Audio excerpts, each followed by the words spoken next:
I'm gonna say off the bat that if Eshmel ends up being a major character in Fortune's Weave and has significant plot relevance, that would just kill my interest in the game.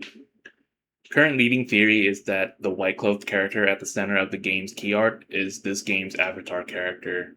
And a video from Soda Crab called Fire Emblem's Avatar Problem near sums up my exact feelings why I think avatars have been a stain in modern Fire Emblem. The long and short of it is that avatars in every game since Awakening may as well be the actual main characters, the lord who the player is supposed to self insert as. Engage is by far and away the worst in this aspect, as the leader has their own personality and story arc, so it makes no sense to pretend like they're the player insert. For Three Houses specifically, I think Violet's presence detracts a lot from the narrative for the Three Lords, especially in Part 2, and I'm genuinely afraid Eshmel will end up stealing the spotlight of these lords the same way. I think the new characters all have amazing designs, as well as the potential for interesting stories.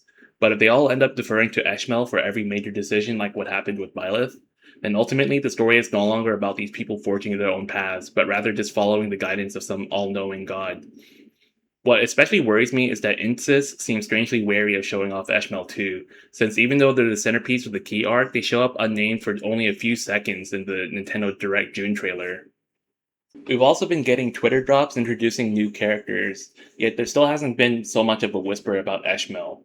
It almost seems like they made the game concept with Eshmel in mind first, realized, oh shit, players might not actually like what we've been doing with them, and now they're ashamed to reveal too much or else they'll disappoint everyone, so now they're just quietly sweeping their presence under the rug, hoping no one else notices.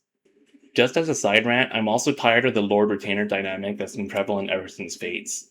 It sucks that a significant portion of the cast members are simply defined by their servitude to a different character, and I wish Insys would stop relying on retainers as a way to differentiate each faction.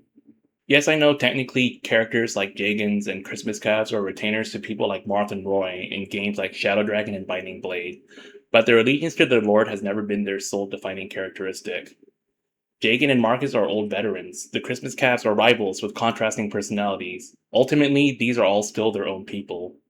A character like Hubert, meanwhile, is just the guy who stuck to Edelgard's side like an anglerfish. That's why I liked Hilda so much in Golden Deer, because she was never just Claude's sidekick.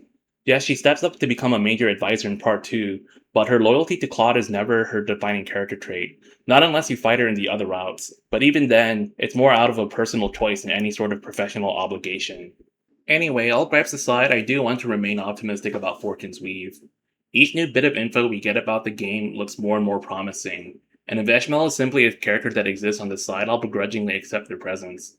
I just don't want them to be such a major factor in the game's plot that the whole choose your lord aspect of the game becomes meaningless.